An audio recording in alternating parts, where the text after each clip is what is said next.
Back. आप देख रहे हैं वन अपना फाइनेंस मिनिस्टर। और जी हाँ, जैसे कि आप देख सकते हैं, रिटायरमेंट से पहले जरूरी होमवर्क। हमारा मुद्दा अब ये है कि रिटायरमेंट की बात हर कोई करता है, बहुत एक्सपर्ट्स भी आपको कहते हैं कि रिटायरमेंट की प्लानिंग आपके पहली कमाई से ही आपको शुरू कर देनी चाहिए। और वाकई में रिटायरमेंट की प्लानिंग रिटायर होने के बाद तो आप नहीं कर सकते हैं, तब तो जो प्लान किया हुआ है उसको इम्प्लीमेंट करने का समय आता है। रिटायरमेंट की प्लानिंग रिटायरमेंट से पहले कैसे की जा सकती है, किन किन बातों का ख्याल आपको रखना चाहिए, भले ही आपके खर्च हो, आपके पैसों की बचत हो, आपका निवेश हो, या आपके फाइनेंशियल गोल्स जहां पर बच्चों की पढ़ाई लिखाई, आपके ऊपर जो कर्ज है उसको चुका देना, और इंश्योरेंस जो कि एक बहुत बड़ा हिस्सा है आपके रिटायरमेंट प्लानिंग का। इन सब पहलुओं पर हम बारीकी से डालते हैं नजर। मेरे साथ Sameer Shah, head online business act securities, जुड़ गए हैं। समीर, आपका बहुत बहुत स्वागत है हमारी इस बेहद खास पेशकश में। और रिटायरमेंट, मेरे ख्याल से इसकी परिभाषा आजकल चेंज भी हो गई है। बहुत सारे लोग अर्ली रिटायरमेंट की बात करते हैं, बहुत सारे लोग बोलते हैं कि हम तो कभी रिटायर ही नहीं होना चाहते हैं। बहुत लोगों को लगता है कि रिटायर होना मतलब केवल एक जॉब छोड़ देना होता है, वरना इनकम उनकी कंटिन्यू रहे उसके लिए वो प्रबंध करते हैं। लेकिन जो भी आप करना चाहें, रिटायर होने से पहले उसकी प्लानिंग कर दें। जहाँ तक हमारी फाइनेंसेस की बात है, अधिकतर समय, क्योंकि हम भारत की बात कर रहे हैं और भारत में घर खरीदना आपके लिए बहुत बड़ा गोल होता है। आपकी पहली सैलरी आती है, समीर, बोल दिया जाता है कि चलो घर खरीदने के लिए पैसा बचाना शुरू कर दो। फिर बाद में शादी, फिर बाद में बच्चों की पढ़ाई लिखाई। अपने रिटायरमेंट के बारे में लोग सोचते हैं 40, 45, 50 की उम्र में, जब उनके ऊपर इतने भी कर्ज है ना, वो खत्म हो जाए, वो कर्ज मुक्त हो जाए। बहुत समय देखा गया है समीर के साथ, अगर मैं ये उम्र पकड़ के चलूँ आजकल रिटायरमेंट की, उसके बाद भी लोगों के ऊपर कर्ज होता है, फाइनेंशियल लोन्स होते हैं, फाइनेंशियली उनके ऊपर जिम्मेदारियां होती हैं। तो क्योंकि हम रिटायरमेंट प्लानिंग की बात कर रहे हैं, कितना जरूरी होता है जितना जल्दी हो सके इस फाइनेंशियल लोड से जो है छुटकारा पा लेना। Good evening Kavita ji. अगर हम रिटायरमेंट की बात करते हैं तो एक हाल ही में एक सर्वे हुआ था। वहां पे सर्वे में आउटकम बहुत सरप्राइज तो नहीं कह सकते, बट बहुत ही चिंताजनक आउटकम आया था।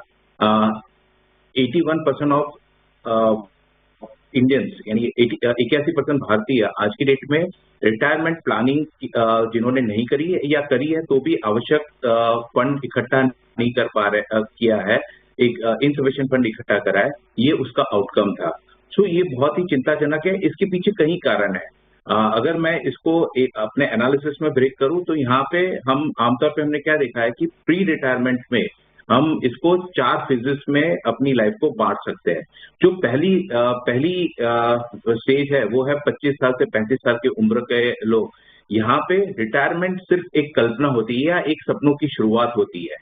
यहाँ पे आमतौर पे हमने क्या देखा है कि ये स्टेज में हमने सिर्फ कमाना शुरू किया होता है या अपने करियर की शुरुआत करी होती है, और ये टाइम पे हमने रिटायरमेंट के बारे में सोचा होता है, बट ये सिर्फ अपना सपना होता है। और यहाँ पे जब हम कमाना शुरू करते हैं तो सबसे पहली चीज करते हैं हमारा फोकस रहता है कमाने पे। और आज की डेट की जनरेशन जब हम 25 से 35 की बात करते हैं तो उन कमाने के बाद उनका सेकेंड प्लानिंग होता है इसको स्पेंड कैसे करें, या खर्चे का प्लानिंग ज्यादा होता है। ये 2 चीज होती है जिसकी वजह से रिटायरमेंट के लिए वो सफिशिएंट इन्वेस्टमेंट नहीं कर पाते। दूसरा रीजन हमने क्या ऑब्जर्व किया है कविता जी, कि जो भी पैसा बचाते हैं 25 से 35 के एज ग्रुप में, बट यहाँ पे जो भी पैसा बचाया है या तो वो प्रॉपरली इन्वेस्ट नहीं हुआ या उसके साथ कोई गोल्ड अटैच नहीं है। तो यहाँ पे क्या होता है, बिना गोल्ड का कोई भी इन्वेस्टमेंट किया हो वो एक अधूरा प्रयास बन के रह जाता है।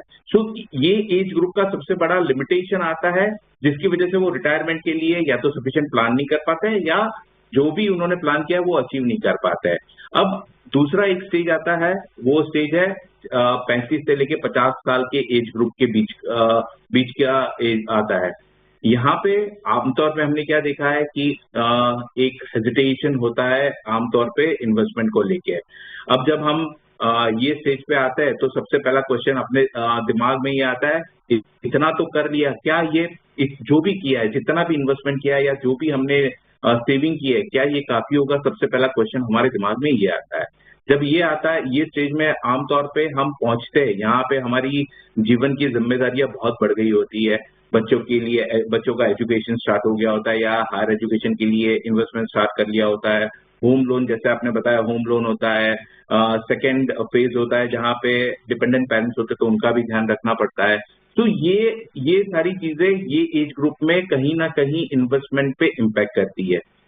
जब ये स्टेज में लोग आते हैं तो यहाँ पे रिटायरमेंट कॉन्सेप्ट नहीं रहता है, बल्कि एक कैलेंडर पे दिखने वाली सच्चाई बन जाती है, जहाँ पे वो देख पा रहे हैं जैसे कोई 45-50 ईयर्स का होगा तो उसको 7-8 साल के बाद अपना रिटायरमेंट दिखता है। अब जब ये स्टेज में आते हैं तो काफी सारे उनके दिमाग में डाउट्स आते हैं। जैसे पहला डाउट आता है, अभी तक जो भी जोड़ा है क्या वो काफी हो जाएगा? अगर नौकरी चली गई, क्या अगर मेडिकल इमरजेंसी आ गई तो जो भी मैंने सेविंग किया क्या इनफ होगा? तो ये सारे क्वेश्चंस होते हैं, कहीं ना कहीं ये क्वेश्चंस को एड्रेस करने के चक्कर में रिटायरमेंट प्लानिंग में जो फोकस रहना चाहिए वो कहीं ना कहीं मिस होता है। तीसरा स्टेज आता है लाइफ का, जहाँ पे आप 50 से ऊपर हो, 60 साल यानी 50 से 60 साल के बीच का एज ग्रुप, जहाँ पे आपने जो भी अपने लाइफ को लेके उम्मीदें करी थी या जो भी प्लानिंग किया था, अब वो प्लानिंग एक्चुअली रियलिटी बनने वाला है। यहाँ पे आप रिटायरमेंट से एक कदम दूर होते हैं। अभी कुछ ही साल आपको दिखते हैं, कुछ ही साल बाकी आपके रिटायरमेंट को लेके। आप करियर के उस मोड पे होते हैं जहाँ पे आप अक्सर ये सोचते हैं, क्या मैं रिटायरमेंट के बाद क्या करूंगा? क्या मेरे को बिजनेस करना चाहिए? क्या मेरे को मेरे शौक पूरे करने चाहिए, या बच्चों के साथ जी ज्यादा टाइम स्पेंड करना चाहिए? बिल्कुल ये सारी चीजें वो बिल्कुल। टाइम ये स्टेज में आपके दिमाग में लेकिन आ ये जाता सब है। करने के लिए लेकिन ये सब जी चीज, हाँ, ये सब करने के लिए रणनीति आपके पास सही होनी यस, चाहिए मेरे ख्याल परफेक्ट। से। तो वो रणनीति आप बता दीजिए, कहाँ पर किस तरह पैसे लगाएं, उसके बाद हम ब्रेक लेते हैं और सवाल जवाब का सिलसिला भी शुरू करना है फिर। सो कविता जी, यहाँ पे जब भी आप अपना इन्वेस्टमेंट की शुरुआत करते हैं तो इन्वेस्टमेंट आप अपने इन्वेस्टमेंट को प्रॉपरली 3 डिफरेंट क्लास में प्रॉपरली इन्वेस्ट करें। आमतौर पे हमने देखा है कि निवेशक कोई भी एक एसेट क्लास की तरफ ज्यादा झुकाव रखता है और प्रॉपर एसेट एलोकेशन नहीं करता है, और इंटर्न क्या होता है कि वो अपने जो भी लक्ष्य रखा है उससे थोड़ा दूर रह जाता है। 20 साल से 25 साल के एज ग्रुप में आप हो, 20 से 30 साल के एज ग्रुप में हो, तो आपका 30% इन्वेस्टमेंट इक्विटी में होना चाहिए, 80% इक्विटी में होना चाहिए, और रेस्ट 20% में से 15% डेट में, और 5% अगर आप चाहो तो गोल्ड में इन्वेस्ट कर सकते हो। 30 से 40 साल का एज ग्रुप है, यहाँ पे आपको मिनिमम 70% आपका इन्वेस्टमेंट इक्विटी में होना चाहिए, और बचा हुआ 30% आप डेट प्लस गोल्ड में इन्वेस्ट कर सकते हैं। यहाँ पे गोल्ड में मैक्सिमम 10% तक एक्सपोजर ले ना। फिर दूसरा जो स्टेज आता है, एज ग्रुप आता है, वो है 40 से 50 साल के बीच का एज ग्रुप। यहाँ पे आपका इन्वेस्टमेंट 60% इक्विटी में रहना चाहिए, 30% डेट में रहना चाहिए, और 10% आप गोल्ड में इन्वेस्ट कर सकते हैं। और 50 से 60 साल का एज ग्रुप, जहाँ पे आप अपने रिटायरमेंट के पास आते हो, तब आपका इन्वेस्टमेंट का पैटर्न ऐसा होना चाहिए कि आप 45% इक्विटी में रखें, 45% डेट में रखें, और करीबन 10% तक गोल्ड में निवेश रखें। और रिटायरमेंट के बाद आपका इन्वेस्टमेंट मैक्सिमम 30% आपका इक्विटी में रहना चाहिए, 65% तक का आपका इन्वेस्टमेंट डेट में रहना चाहिए, 5 से 10% आप गोल्ड में एक्सपोजर ले सकते हैं। ये आपके लिए सेफ रणनीति रहेगी। और जब भी आप इन्वेस्टमेंट शुरू करते हैं तो 2 चीज ऑलवेज ध्यान में रखिए कि आप जब भी ये इन्वेस्टमेंट रिटायरमेंट के पर्पज से इन्वेस्टमेंट शुरू करते हैं तो पहले ये देखना, आपको पहले ये सेट करना पड़ेगा कि रिटायरमेंट के लिए आपको कितना पैसा लगेगा, और ये पैसा इन्वेस्टमेंट करने के लिए आपका सही एसेट क्लास क्या रहेगा। एसेट क्लास मैंने आपको बताए हुए, वैसे स्प्रेड कर देना, कितना इन्वेस्ट लगेगा, कितना टाइम है, इसको जरूर ध्यान में रख के अपना इन्वेस्टमेंट की शुरुआत करें। चलिए, फिलहाल जो प्लान आपको बताया गया है वो एक थंब रूल प्लानिंग है जो हर किसी को ध्यान में रखनी चाहिए, लेकिन अगर इसमें से कुछ आपको कस्टमाइज अपने लिए प्लान करवाना है रिटायरमेंट के गोल के लिए, तो हम आपकी सेवा में हाजिर हैं। अब इस शो को आगे बढ़ाते हैं और सीधा रुख करते हैं शेयर बाजार सबका अधिकार की ओर।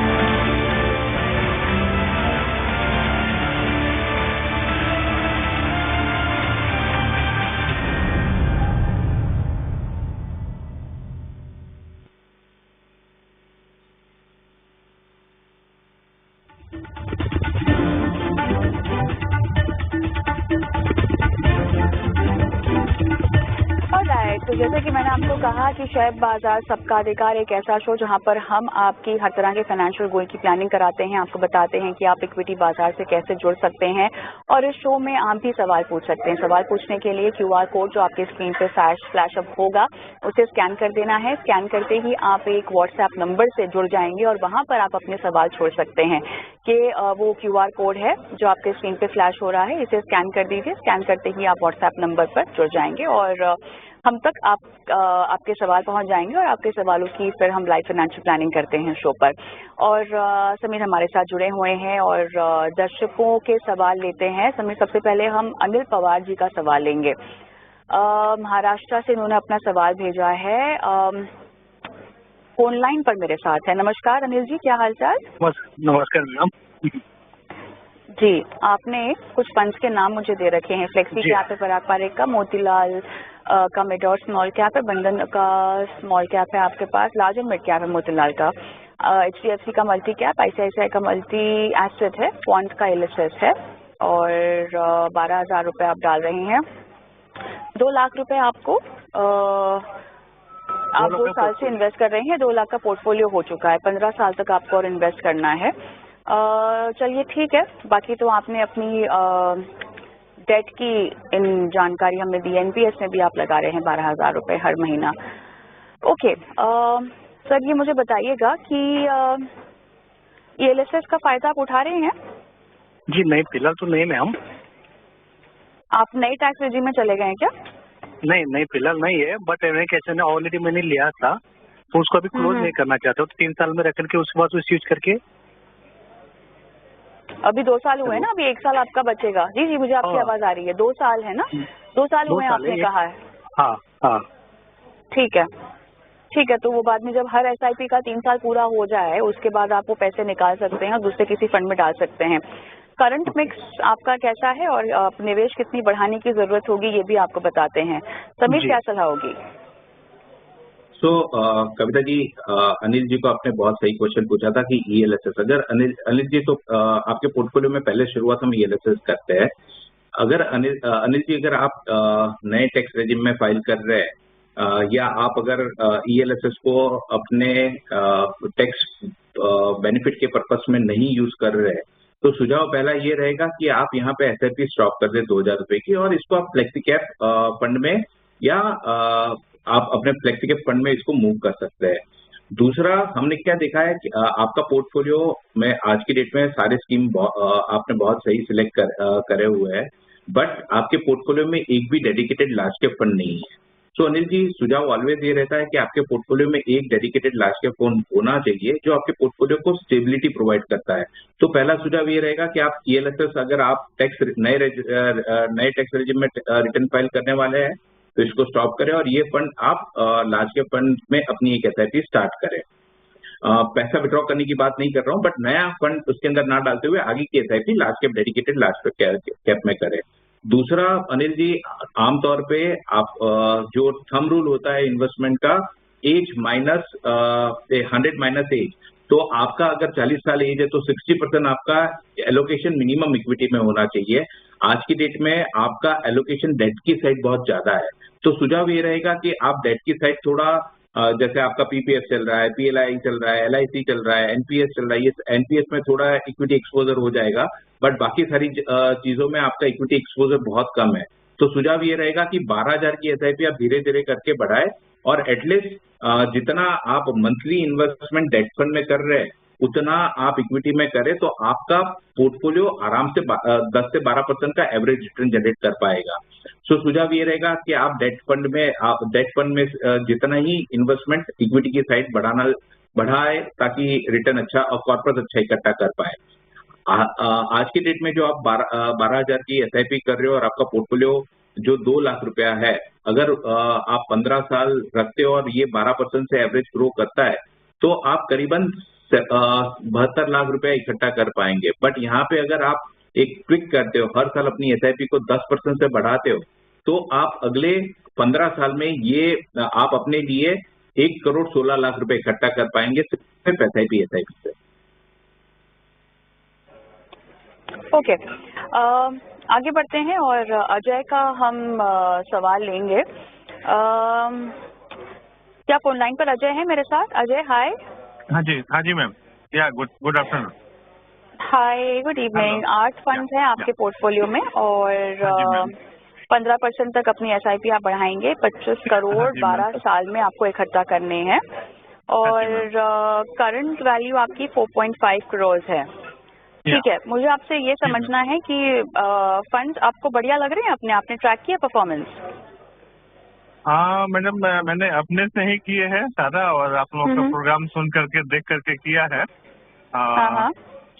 आई डोंट नो कि कैसा है, जस्ट फॉर रिव्यू करने के लिए मैंने भेजा है कि should I continue with this fund और there is need of change in the fund. कब से आपने इन्वेस्टमेंट शुरू की है? लास्ट 6 ईयर से मैम।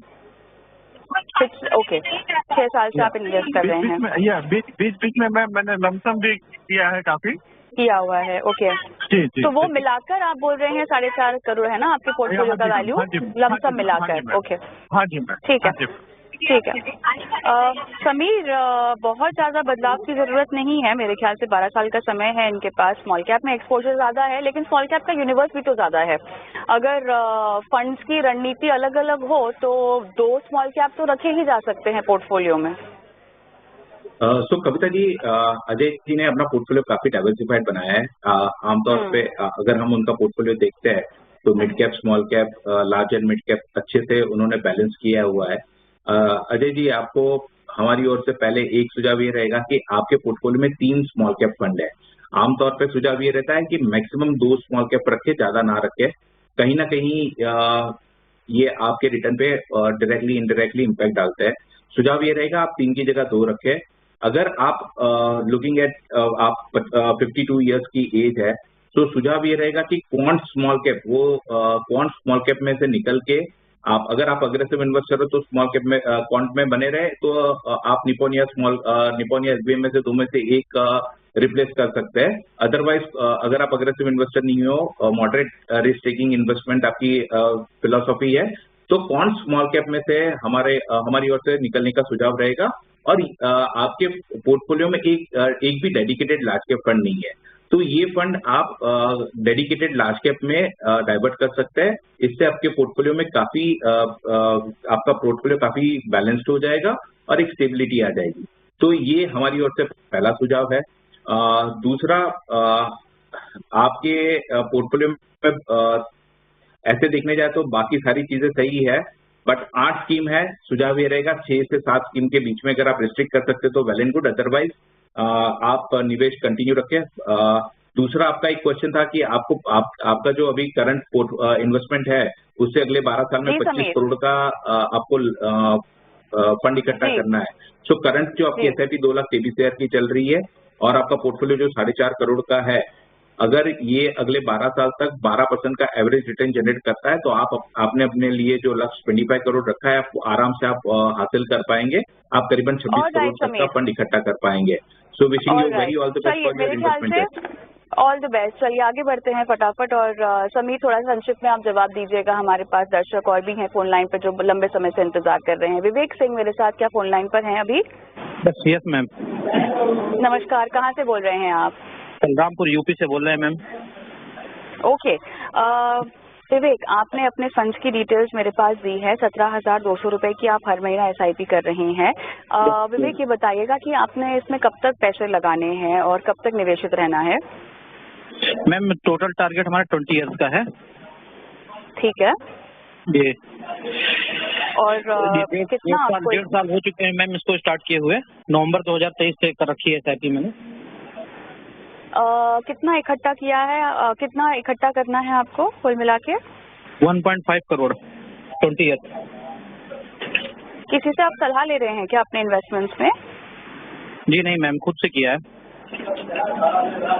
चलिए, तो बाजार को लेकर आप पढ़ाई लिखाई करते हैं, लिहाजा आपने खुद से ये पूरा पोर्टफोलियो बनाया है? जी मैम। आपको 9 फंड ज्यादा नहीं लगते? ज्यादा है, इसीलिए तो पोर्टफोलियो रिव्यू करने के लिए तो किया है मैम।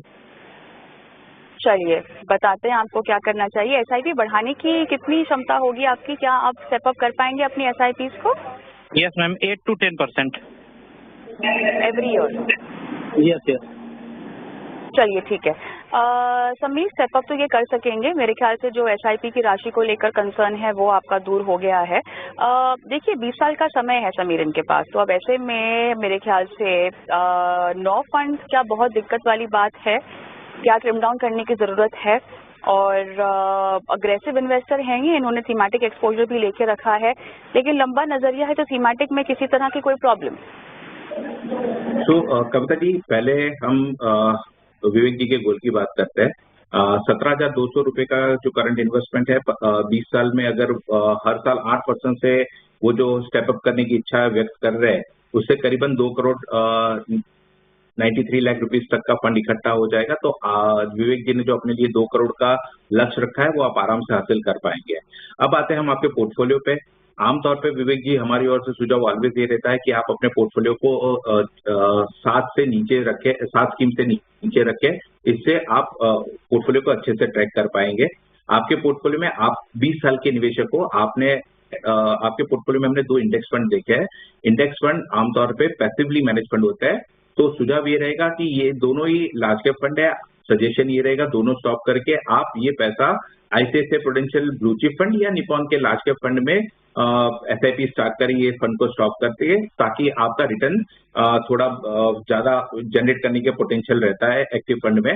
दूसरा, जैसे जैसे आप अपने गोल के करीब आए, जैसे आज से 15-16 साल बाद आप ये फंड को पैसिव फंड, जैसे आपने इंडेक्स फंड लिया ईटीएफ में, मूव कर सकते हैं। दूसरा, आपके पोर्टफोलियो में 2 थीमेटिक या सेक्टोरियल फंड है। आमतौर पे थीमेटिक और सेक्टोरियल फंड काफी हाई रिस्क कैटेगरी में कंसीडर किए जाते हैं। सुझाव ये रहेगा कि आप 2 में से एक रखें और एक को फ्लेक्सी कैप फंड में ट्रांसफर करें।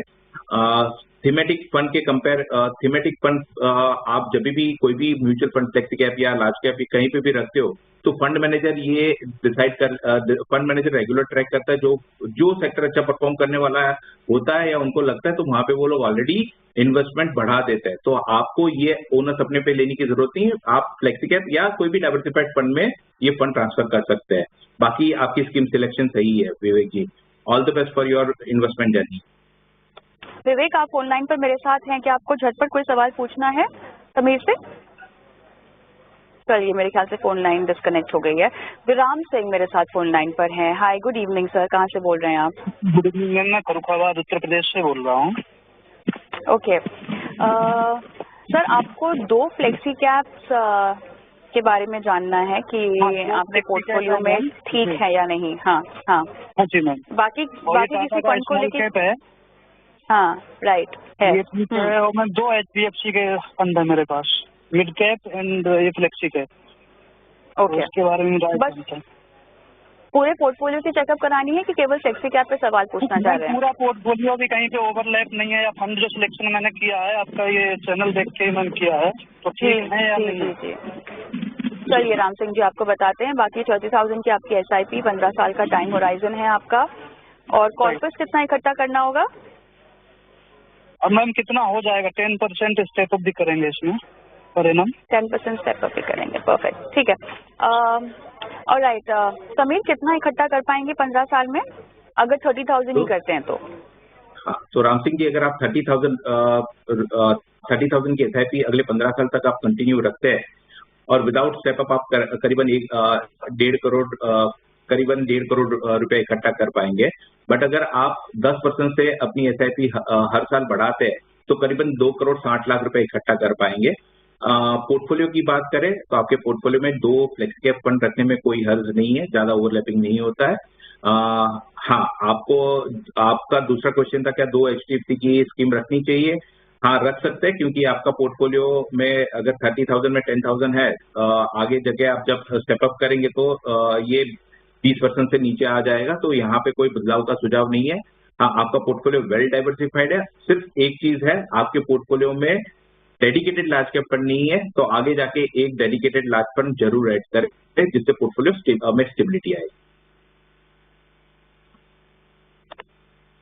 राम सिंह जी, क्लैरिटी मिल गई आपको? मैम 30,000 के लिए 6 फंड सही है क्या? हाँ, ये आपने बहुत बढ़िया सवाल पूछा है। बताइए समीर, 6 फंड सही है या आप कम करने की भी सलाह देंगे इनको? राम सिंह जी, हाल फिलहाल आपको 6 फंड बहुत सही है, ज्यादा इसमें और ऐड मत करना। आपके 6 फंड के साथ आपका पोर्टफोलियो काफी डाइवर्सिफाइड है, इसमें और फंड ऐड करने की जरूरत नहीं है, ना कम करने की जरूरत है। चलिए, all the best Ram Singh ji. आगे बढ़ते हैं और शो का आखिरी सवाल हम लेंगे जो कि अरिंदम का है। यूट्यूब से इन्होंने सवाल भेजा है, असम से सवाल पूछ रहे हैं। जैन 2024 में इन्होंने अपनी एसआईपी की शुरुआत की है और कह रहे हैं कि 13,200 पर मंथ कर रहे हैं, स्टेप अप भी करेंगे ये जितना इनसे बन सकेगा। 20 साल का इनका टाइम होराइजन है और उसके लिए ये कह रहे हैं कि लगभग 2 करोड़ जो है इनको इकट्ठा करने हैं। पोर्टफोलियो रिव्यू करवाना है। फंड्स जो जानकारी दे रहे हैं ये हमको वो है मोतीलाल ओसवाल आर्जन मिड कैप 2,200 रुपये, HDFC मिड कैप अपॉर्चुनिटी इसमें भी 2,200 रुपये डाल रहे हैं। पराग पारिक फ्लेक्सी कैप में भी 2200 है, टाटा स्मॉल कैप में भी same amount, Bandhan small cap, Kotak multi cap, इन सभी में जो है इन्होंने 2200 की SIP कर रखी है। मुझे लगता है कुछ इनका शायद लकी नंबर होगा, इन्होंने इस अमाउंट की SIP डाल रखी है। बट एनीवेज बताइए अब कैसे आप रिव्यू करेंगे इनके फंड्स को और स्टेप अप 10% करना चाहते हैं, बट आइडियली कितने का गोल होना चाहिए निवेश का फिलहाल? अगर उन्होंने जो 2 करोड़ का लक्ष्य रखा है, आज की डेट में 13,200 का SIP कर रहे हैं, इन्होंने अपने लिए टाइम फ्रेम बहुत अच्छा रखा है, 20 साल है, लंबी अवधि है। 10% से एनुअल स्टेपअप करते तो करीबन 2 करोड़ 62 लाख रुपए इकट्ठा कर पाएंगे। So he is very well on track. ये यहाँ पे अरिंदम जी अगर फोन पे होते तो हम और एक सवाल पूछ लेते कि ये किस पर्पज से इन्वेस्ट कर रहे हैं। अगर ये रिटायरमेंट के लिए कर रहे होते तो हम उनको 2 क्वेश्चन कुछ और उसको डिटेल में आंसर दे पाते, बट हाल फिलहाल ही is very well on track. आप अपना आराम से अपना जो लक्ष्य 2 करोड़ का रखा है हासिल कर पाए। अब आते हैं आपके पोर्टफोलियो पे। आपने पोर्टफोलियो काफी अच्छे से सिलेक्ट किया है, बट आमतौर पे एक सुझाव ऑलवेज हमारी ओर से रहता है कि आप अपने पोर्टफोलियो में एक डेडिकेटेड लार्ज कैप जरूर रखें। आपके पोर्टफोलियो में एक डेडिकेटेड लार्ज कैप फंड नहीं है, आप एक जरूर ऐड करें, इससे आपका पोर्टफोलियो वेल डाइवर्सिफाइड हो जाएगा। बाकी आप सही राय पे रेगुलर पोर्टफोलियो को ट्रैक करें। Wishing you very all the best. अब एक और चीज जो मुझे अरिंदम के पोर्टफोलियो में समझ में आ रही है, बहुत सारे लोग जो हैं जो दूसरों को सलाह देते हैं उस वक्त वो सारे फंड्स अपने पोर्टफोलियो में शामिल कर लेते हैं और उसके बाद लगभग हर हफ्ते या हर महीने अपने पोर्टफोलियो को रिव्यू भी करते रहते हैं। अभी जो रिव्यू करने का तरीका है वो कैसे इनको अपनाना चाहिए? अभी तो फिलहाल जितने फंड्स है उतने में आप निवेश करते रहिए, लेकिन कभी तो समय आएगा ना, तभी जब आपको फंड से एग्जिट करने की कॉल लेनी होगी, तो वो रिव्यू एक तो कितनी बार आप करें और जब करें तो क्या क्या देखें ताकि आपको समझ में आए कि एग्जिट करना है या नहीं? तो कविता जी, ये डायरेक्ट स्टॉक का पोर्टफोलियो है नहीं, तो रेगुलर का मतलब होता है 3 महीने या 6 महीने में एक बार पोर्टफोलियो को जरूर रिव्यू करें। हर रोज रिव्यू करने की या हर वीक रिव्यू करने की जरूरत नहीं है। 3 महीने या 6 महीने में अपना पोर्टफोलियो जरूर रिव्यू करें। रिव्यू के 2 पैरामीटर है जो आपको देखने चाहिए। पहला है, अगर आपने जो भी फंड सिलेक्ट किया है, आप एज अ रिटेल निवेशक आप 2 चीज ही कर पाएंगे। पहला ये देख सकते हैं कि उसने रिटर्न यानी बेंचमार्क के कंपेयर में क्या रिटर्न दिया है, क्या वो आउट परफॉर्म कर रहा है या अंडर परफॉर्म कर रहा है। फिर वो कैटेगरी के फंड के कंपेयर में अच्छा परफॉर्म कर रहा है या खराब परफॉर्म कर रहा है। एक ये चीज रेगुलर ट्रैक करें। दूसरा, जब मार्केट गिरता है तब वो फंड ने कैसा परफॉर्म किया है, क्या वो बेंचमार्क से ज्यादा गिरा है या कम गिरा है। ये 2 चीज आप रेगुलर ट्रैक करते रहे। अगर गिरने के टाइम पे कम गिरा है, बढ़ने के टाइम पे थोड़ा कम बेंचमार्क को बीट करता लेकिन थोड़ा अच्छा रिटर्न दिया है, मतलब ये फंड सेफ है आपके लिए। आपकी रिस्क प्रोफाइल के हिसाब से अगर आप कंजर्वेटिव या मॉडरेट रिस्क टेकर है तो सही है, हाई रिस्क टेकर है तो आप हाई बीटा जनरेटिंग स्कीम भी ले सकते हैं। सो ये 2 चीज रेगुलर ट्रैक करें। उसके अलावा अगर आपने थीमेटिक फंड या सेक्टोरियल फंड लिया है तो यहाँ पे आपको एक्टिव पार्टिसिपेट करना पड़ता है। वो स्कीम वो पर्टिकुलर सेक्टर को लेके कोई न्यूज आया है, क्या वो पॉजिटिव है नेगेटिव है तो आपको थोड़ा प्रोएक्टिव होकर स्टेप लेना पड़ेगा। जहाँ पे अगर आपका इन्वेस्टमेंट है वहां से निकल सकते हो और फ्लेक्स कैप या लार्ज कैप की तरफ आप अपना फंड मूव कर सकते हो। ये एक चीज आपको जरूर ध्यान में रखनी चाहिए अगर आप सेक्टोरियल फंड या थीमेटिक फंड में इन्वेस्ट करते हैं। इसी के साथ मेरे ख्याल से आज के हमारी पेशकश में समीर आपने शिरकत की, बहुत बहुत धन्यवाद, आपने समय दिया और दर्शकों की फाइनेंशियल प्लानिंग की।